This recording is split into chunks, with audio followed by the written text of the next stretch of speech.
This is Chapter 10 from the book Out of Many Waters.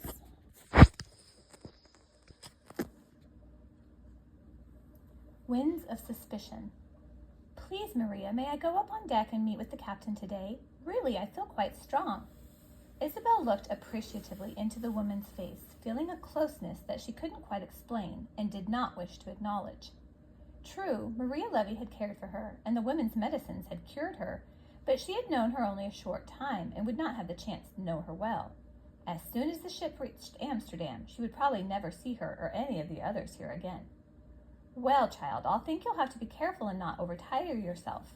Don't forget, you have not yet tried to keep your balance on this swaying ship. I don't want you to fall and hurt yourself again. Maria put a protective hand under Isabel's arm and helped her stand. She wobbled a bit unsteadily, but soon felt the ship's rhythm and adjusted to it. I don't suppose you plan to meet the captain in your chemise, she smiled. Isabel bent down slowly to retrieve her dusty brown frock. It was wrinkled from having served as a pillow, and she felt ashamed to have to dress so shabbily. I think a ladylike appearance in front of the captain will help form his good opinion of you, said Maria as she looked purposely through a small trunk. If you stand before him in your friar's robe, you will only remind him of your escape from the monastery. Isabel admired the woman's wisdom. She had not considered the effect of the frock. Ah, here it is, Maria announced, pulling a rustling mass of sky-blue fabric from the trunk and shaking it out. This is Rochelle's dress, and I think it's exactly the right size for you. Isabel was nearly speechless. The color of the gown reminded her of the sparkling ocean at Recife. The neckline was low and square, the flowing sleeves reached all the way to the skirt's hem, and the bodice and skirt border were trimmed with deep blue braid. Isabel took a breath. Do you think it might fit me? It looks so big. Maria laughed, seeming to enjoy Isabel's delight and her lack of perception of her own stature. You are simply not used to the full cut of the skirt, she assured her. You are growing into quite a tall young woman. Isabel looked down at herself. Was she really getting tall? She reached for the dress, so overcome with excitement that her fingers trembled. The cloth felt silky and elegant as it slid against her skin. It needs a stomacher, Maria said, reaching into the trunk and producing a hard, wedge-shaped object covered in white linen with birds and flowers delicately embroidered on it. This fits into the bodice. She laced the stomacher into place and fastened the hooks at the front. It's perfect, Maria announced. She brushed Isabel's hair and added a tiny lace cap at the back of her head. Isabel insisted on wearing the collar and apron that her sister had made, not wishing to borrow any more of Rochelle's clothes. She wondered if the selfish girl had been consulted about the dress, but her excitement overcame her concern. She felt positively elegant as she swished the skirt with her hands. Her fingers tingled against the slippery sheen, and she reveled in its luxurious sound. She almost reached out to hug Maria, but held back at the last moment. Thank you, she said. I will be very careful of the dress and return it after I meet the captain. Rochelle has many dresses, Maria sighed. She will certainly not miss this one. It's a welcoming gift for you. She smiled at Isabel and said, If you wish to see the captain, you should go immediately before he becomes too busy. Let's see if Abraham is free to accompany you, as you still need a translator. There's much for us to do today because it's Friday, and we are preparing for the Sabbath. In a moment, Abraham was leading the way up to the deck, and Isabel was following nervously behind. Surely, she thought, the captain will not put me in prison or send me back to the monastery. Not when I look like this. Bom dia, called a cheerful voice. Isabel looked up to see Davy smiling broadly. He had the same large dark eyes as his father, but his gaze was not at all serious. So, the little friar is transformed into a princess. Your servant, your grace. He bowed low, doffing his hat in a sweeping gesture. Isabel felt her face flush hot with embarrassment. How could Davy have guessed that she felt just like a princess in the new dress? She hurried after Abraham and looked back only to see Davy grinning after her. Of course, Isabel thought, he's only teasing me. I may feel like a princess, but no one would truly think I look like one. Maria would scold me for such silliness. There was no sunshine to greet her when they reached the deck, but a strong breeze rustled Isabel's skirt and blew at her hair. The sails looked like fat flour sacks as the wind puffed them full. She took a deep breath, relishing the clean salt air. She turned her head toward the water, and a surprising sight met her eyes. Abraham, she called, reaching for his arm to stop his quick progress.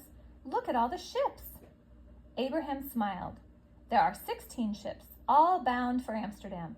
We left Recife together because it's safer. It discourages pirates and allows the captains to help each other if difficulties arise."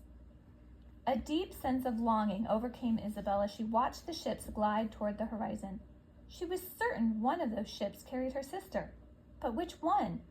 Each vessel seemed so close, yet so unapproachable. "Is your sister on one of those ships?" Abraham guessed. "It's my older sister, Maria," she blurted out, unable to keep her feelings to herself any longer. She blinked back tears. She planned it this way because she didn't think we both could hide on one ship. "I didn't want to go alone, to leave her, but she said I had to, that there was no other way. I don't even know if she's safe." She leaned against the railing, watching the waves crash against the bow. "You must be optimistic, child. Your sister was wise to separate from you.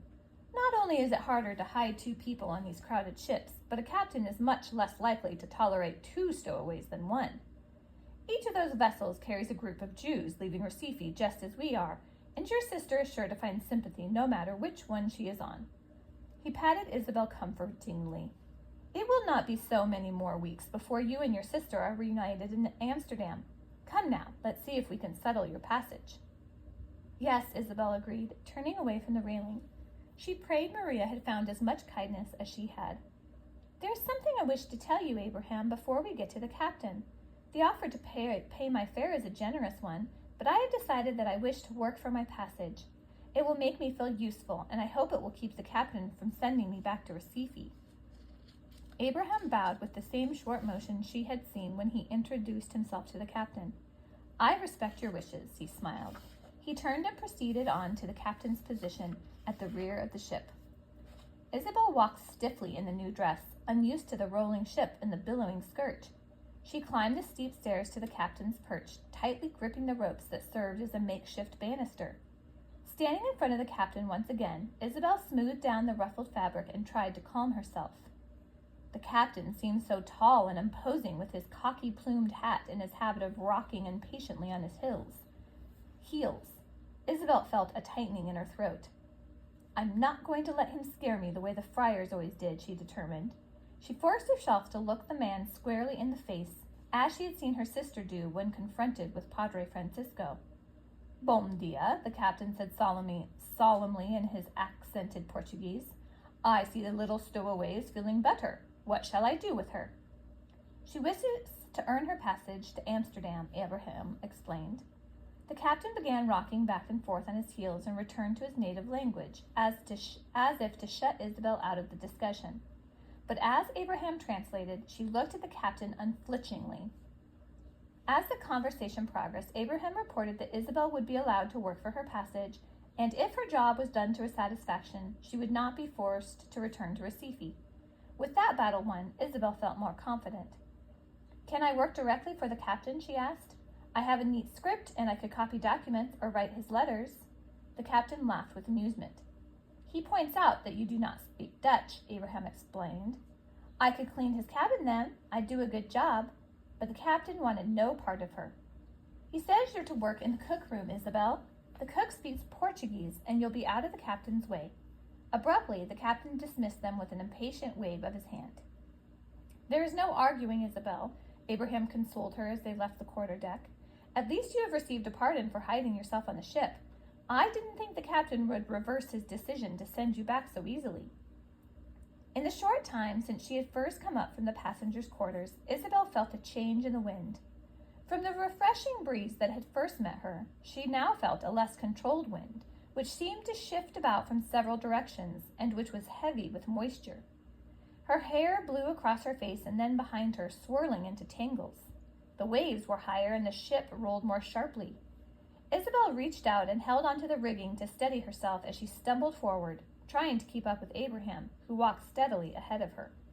Her wide skirt caught on a wooden handle protruding from a mast, and as Isabel tugged it free, she thought that her old frock did have some good points. At least it stayed close to her. They stopped at a small kitchen tucked under the front deck. It had thick wooden walls and a strange gate-like door.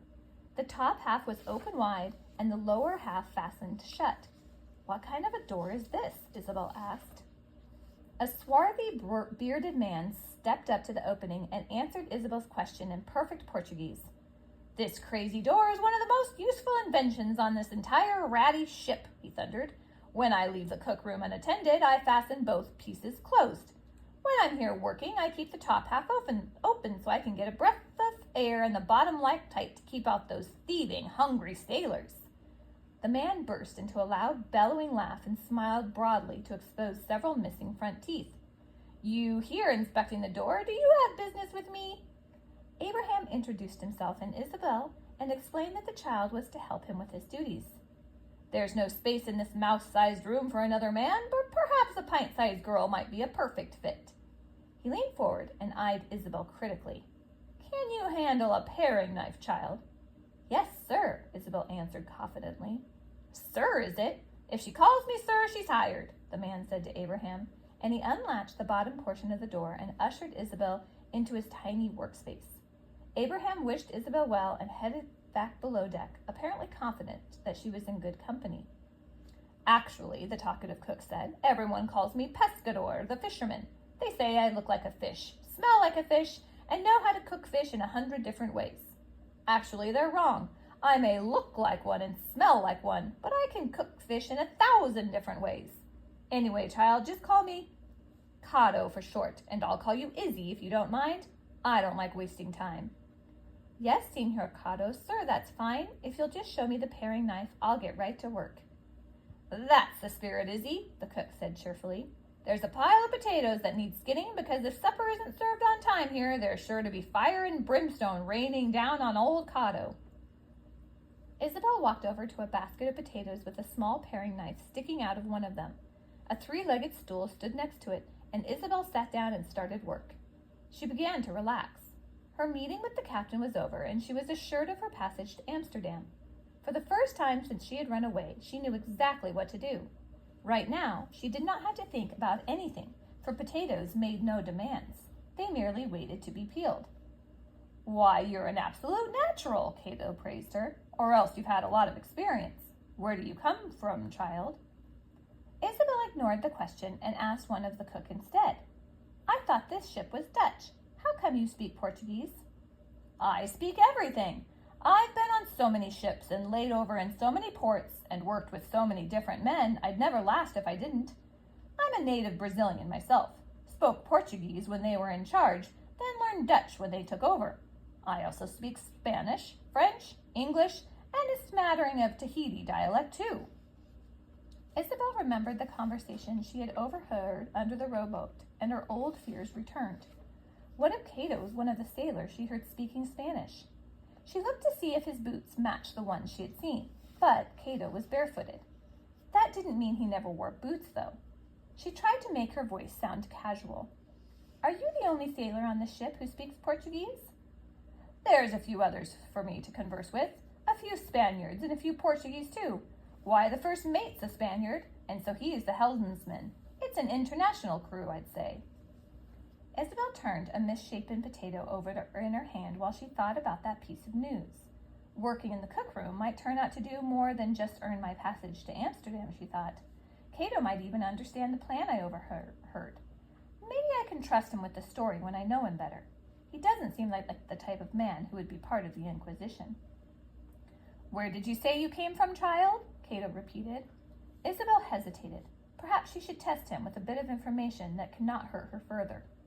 "I'm the stowaway," she admitted. "That's why I'm here working with you, to pay my passage."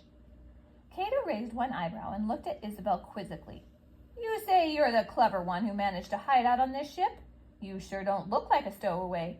You know, that's a pretty fancy suit of clothes for a cookroom." "You're right about that," Isabel agreed. She wiped her hands on her apron and pushed the skirt protectively closer. "This outfit was just borrowed to impress the captain. The only other thing I have to wear is an old friar's frock, hood and all." Cato's eyes bulged in disbelief. "Don't tell me you're one of those poor children they've got working on the monastery in Bahia. Well, those youngsters are treated like slaves, plain old slaves. I've seen them myself and heard plenty of horror stories to boot. If you manage to escape from that fortress, you have my admiration, Izzy." Isabel smiled with relief. She had judged the cook well. She was certain now that he did not believe in the horrors of the Inquisition and that she could trust him if she had to. She had never realized that so many people knew of the children at the monastery, but she had never known anyone outside the monastery until now. The wind picked up, and by the time Isabel had peeled and cut all the potatoes, the boat was pitching mightily as it crashed through the rising waves. The stool began sliding as soon as she stood up, and Cato shut it into a cabinet. Isabel held onto the doorway, trying to keep her balance. I'd say we're in for a bit of rough weather, Cato said with relish. I bet they'll be needing plenty of buckets for the passengers below. How's your stomach? My stomach's fine, Isabel said, but my legs are pretty wobbly. Do you think there's going to be a storm? Cato rested his large hands on the bottom door and stuck his head out of the top half. He sniffed the air like a wary animal. No, he concluded. I guess it's just going to be a bit of a wagon ride. You'll be better below, though, and I won't be needing you any more right now. He paused, stroking his beard and squinting at Isabel as if trying to make up his mind about something. Hold on a minute. There's one more thing you could do for old Cato. Do you think you could bring some tea and biscuits to the captain and the helmsman? I'm not sure, Isabel answered doubtfully. To tell you the truth, I could barely get here without grabbing onto everything that was tied down. Well, you'll never get your sea legs if you don't force them out, and now's as good a time as any. Sea legs? Queried Isabel, lifting the hem of her skirt and looking dubiously at her thin legs. Even a girl as spindly as you has sea legs, if she'll only use them, Cato said. Using your sea legs means getting used to walking about on the ship while the boat sways every which way under you. There are some sailors who can't find their land legs once the ship reaches port. You mean they can't keep their balance on the ground? I can't believe it. Well, it's as true as can be. Now, what do you say? I'll try, Isabel agreed, but she remained skeptical. Cato filled 2 heavy mugs with tea and covered the tops with inverted plates. He stacked them onto a sack made of fishnet. He dropped in 4 dry biscuits and handed an extra one to Isabel. You've got to get some pay, he laughed, and she devoured it in a few bites. Just walk straight back toward the quarterdeck after you bring the captain's tea, Cato directed her. You'll find the helmsman sheltered in a little closet of his own. Hold on to the railing if you want, and you won't dance around so much. But if you just travel sure and steady, your sea legs will carry you. Isabel was pleased with her assignment to work in the cookroom. She thought fleetingly of Padre Pio and wondered if all cooks were friendly. She stood up straight and tried to walk with confidence, but was glad that she had one free hand to help her climb the ladder to the captain's cabin. The door was open when she reached it, but she knocked timidly on the doorframe to get his attention. The captain motioned her toward his tiny desk, and Isabel entered cautiously. The cabin was small and crowded. A bed hung from the wall by iron chains, and a short bookcase was packed with leather-bound volumes. There was a table piled with charts and a desk at which the captain sat, making entries in a blank book. A small round window with thick glass was set in the wall. Isabel could just make out the sails of another ship in the distance. Isabel set the sack on the floor and carefully removed 2 biscuits, the saucer, and the tea.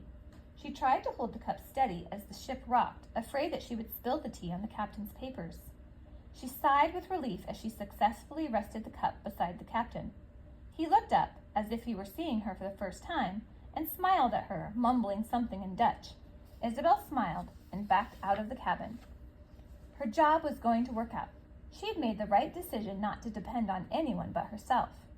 Now, if she could just find the helmsman. She was anxious to return to the families below.